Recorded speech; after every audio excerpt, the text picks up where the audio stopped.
is you're in no position to dictate that. Remember this. You're in no position to dictate what we're going to feel. White হাউসে সাংবাদিকদের সামনে Zelensky ট্রাম্পের বাকবিতণ্ডায় জড়ানো নিয়ে আলোচনা সমালোচনা থামছেই না। বিরল এই ঘটনার নানা বিশ্লেষণ দিচ্ছেন অনেকে। তবে পুরো ঘটনাকে সুকৌশলে সাজানো হয়েছিল বলে দাবি করেছেন সাবেক মার্কিন গোয়েন্দা কর্মকর্তা স্কট রিটার। রুশ গণমাধ্যম আরটিকে দেয়া সাক্ষাৎকারে তিনি বলেন, ইউক্রেনের প্রেসিডেন্টের সম্মানহানি করে ক্ষমতাচ্যুত করার অংশ হিসেবেই তাকে ট্রাম্পের সঙ্গে বাকবিতণ্ডায় জড়ানো হয়। Far more than a lot of people said they should have. Scott বলেন, বৈঠকে ট্রাম্পের সঙ্গে তর্ক করে ইউক্রেনের প্রেসিডেন্ট নিজের পায়ে কুড়াল মেরেছেন। আর যুক্তরাষ্ট্রের সঙ্গে সম্পর্ক নষ্ট হওয়ায় জেলেনস্কি এবার ইউক্রেনের প্রেসিডেন্টের পদ হারাতে যাচ্ছেন বলেও দাবি করেন সাবেক এই মার্কিন গোয়েন্দা কর্মকর্তা।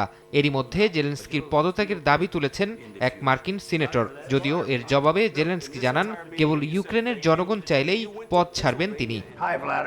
এদিকে নিউ ইয়র্ক টাইমস এক প্রতিবেদনে বলেছে, ট্রাম্প যে কোনো মূল্যে রাশিয়ার সঙ্গে সম্পর্ক স্বাভাবিক করতে চান। প্রয়োজনে মস্কোর বিরুদ্ধে যুদ্ধাপরাধের তদন্ত খারিজ করতে এবং ইউক্রেনের দীর্ঘমেয়াদী নিরাপত্তার নিশ্চয়তা পায়ে ঠেলতেও তিনি পিছু হটবেন না বলে ট্রাম্পের আচরণে মনে হচ্ছে।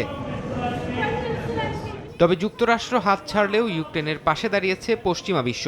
দ্য গার্ডিয়ান এক প্রতিবেদনে বলেছে, শুক্রবারের ঘটনার পর জেলেনস্কির প্রতি অটল সমর্থন জানিয়েছেন যুক্তরাজ্যের প্রধানমন্ত্রী ও ফরাসি প্রেসিডেন্ট। এরই মধ্যে ইউক্রেনের প্রতিরক্ষা খাত উন্নয়নে 226 বিলিয়ন পাউন্ড ঋণ দেওয়ার বিষয়ে চুক্তি করেছে যুক্তরাজ্য।